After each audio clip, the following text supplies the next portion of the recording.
Have you ever felt like you are running at full speed, lungs burning, heart pounding, yet the horizon never gets any closer?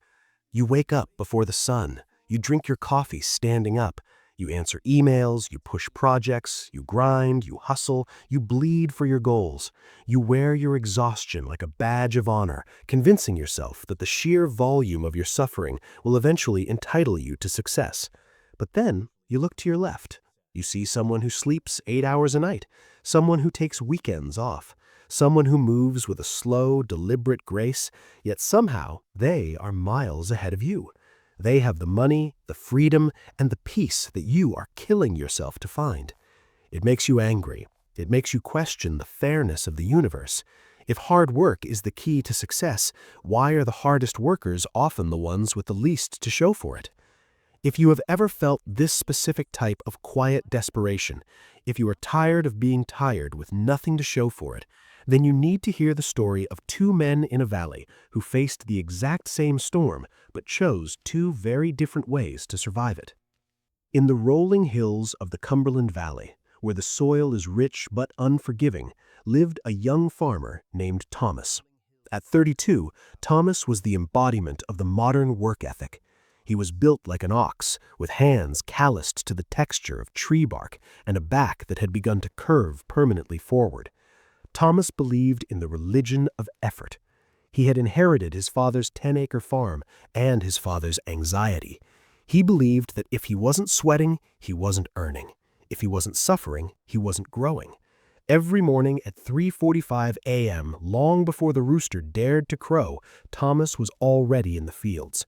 He refused to hire help because he believed no one could do the job as well as he could. He refused to buy modern irrigation equipment because he believed it was lazy. He watered his crops by hand, bucket by heavy bucket, walking miles every single day.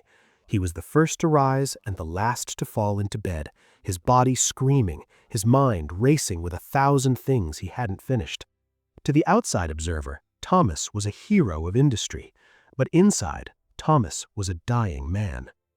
Just 1 mile down the road, on an identical plot of land, lived a man named Richard.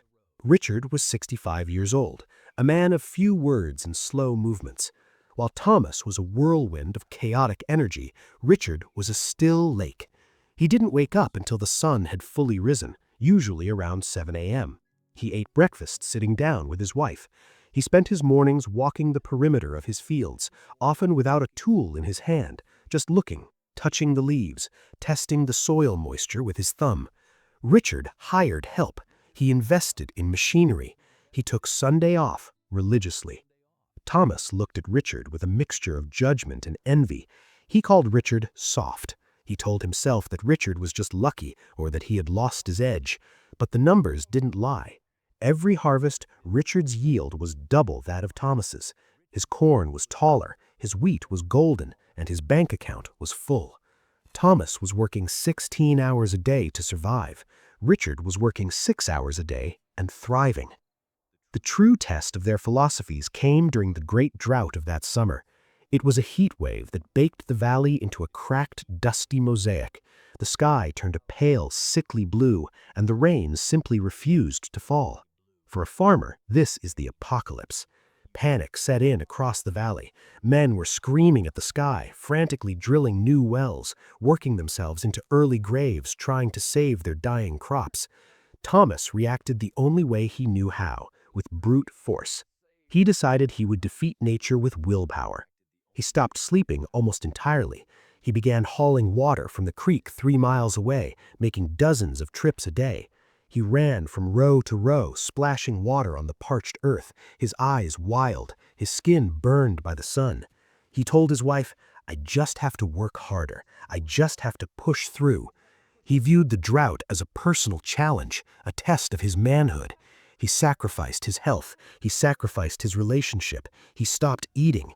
He became a machine fueled by fear. However, Richard did something that Thomas found incomprehensible.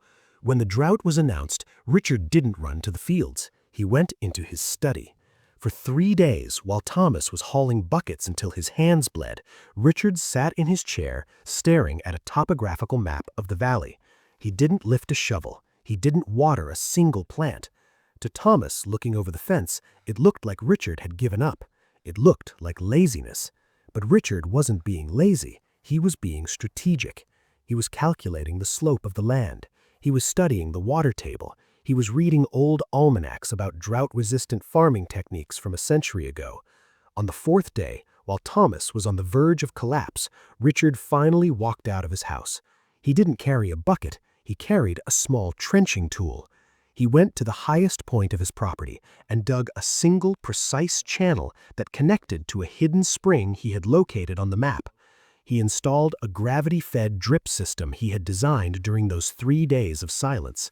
It took him 4 hours to set up.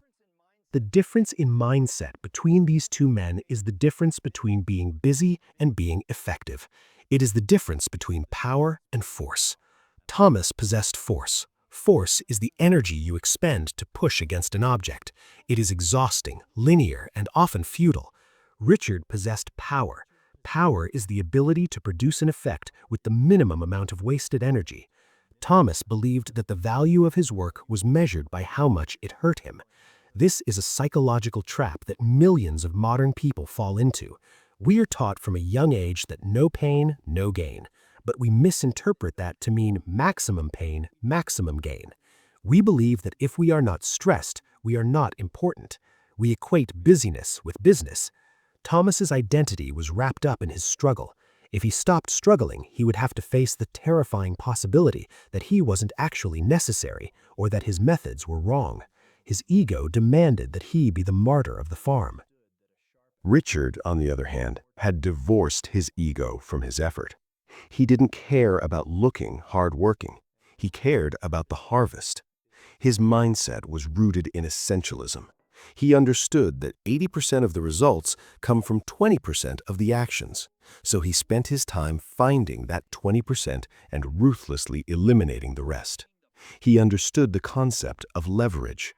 While Thomas was using his body as the lever, Richard was using his mind to build the fulcrum.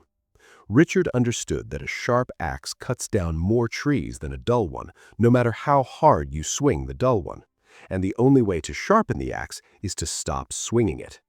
Those 3 days Richard spent in his study, that was him sharpening the axe. Thomas swinging the bucket, that was him hacking away with a dull blade, confusing motion with progress.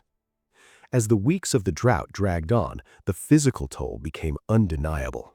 Thomas was a shadow of himself. His skin was gray, his eyes sunken. He had saved perhaps half of his crop, but the cost was absolute. One afternoon, under the relentless glare of the 2 o'clock sun, Thomas fell. He didn't trip. His body simply shut down. He collapsed in the dirt, surrounded by the withered stalks of corn he had killed himself to save. He lay there, unable to move, staring at the dirt, weeping not from pain, but from the crushing realization of failure. He had given everything, and it wasn't enough. He had played by the rules he was taught: work hard, don't complain, don't stop. And the game had destroyed him. It was Richard who found him. Richard had seen the collapse from his porch. He didn't run. He walked over with a canteen of water and a wet cloth. He knelt beside the young man and wiped the dirt from his face. He didn't offer platitudes. He didn't say, "Good job for trying." He got Thomas into the shade, gave him water, and waited for him to speak. When Thomas finally found his voice, it was a whisper of pure defeat. "I don't understand," Thomas rasped. "I worked harder than you. I suffered more than you. Why did I fail?" Richard looked out at his own fields, green and thriving from the gravity-fed spring, and then back at Thomas's broken hands. "Son," Richard said softly, "you didn't fail because you didn't work hard enough. You failed because you thought you were the machine. You aren't the tractor. You are the driver. You spent so much time working in the farm, you never took the time to work on the farm." The outcome of that summer changed the valley forever. Thomas lost 40% of his crop that year. He nearly lost his farm to the bank, but he gained something far more valuable: a paradigm shift. In the months of recovery that followed, when he was too weak to labor, he was forced to sit on Richard's porch and listen.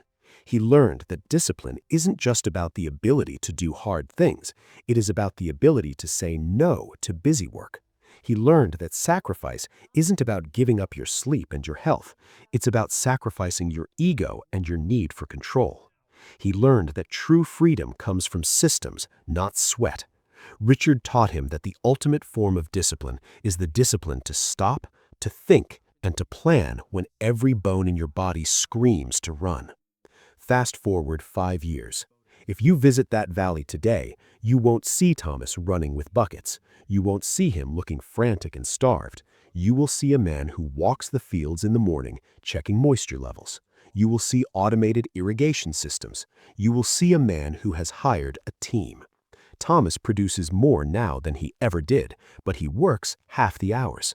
He saved his marriage. He saved his health. But most importantly, he saved his soul from the crushing weight of the grind. He realized that the historical definition of a hard worker, the peasant in the field toiling until death, was a model of serfdom, not success. The modern hard worker is a strategist, a general who commands resources rather than being consumed by them. This story is not really about farming. It is about you. It is about the way you approach your career, your relationships, and your life. We live in a society that fetishizes the hustle. We applaud the people who sleep 4 hours a night. We post photos of our laptops at midnight. We compete to see who is more exhausted. But ask yourself, is it working? Are you building a pipeline, or are you just carrying buckets? Are you Richard sharpening the axe, or are you Thomas hacking away at the tree with a dull blade, confusing motion with progress? There is a terrifying freedom in realizing that your suffering is not required. It is terrifying because it means you're responsible for your strategy, not just your effort. It means you can't just blame the world for being hard. You have to blame yourself for not being smart. But on the other side of that terror is true power. The power to yield, the power to pause, the power to design a life where you don't have to burn out to break even. Look at your hands. Are they busy or are they effective? Look at your calendar. Is it full of motion or is it full of progress? The drought is coming. It always does. The market will crash, the job will change, the crisis will hit. When it does, the grinders will panic and run for the buckets. The strategists will have already dug the well. Which one will you be? Stop digging the hole deeper. Put down the shovel. Step out of the trench. Look at the map. The goal is not to be the most tired person in the graveyard. The goal is to be the one who built something that lives on after you rest. Be the driver, not the machine.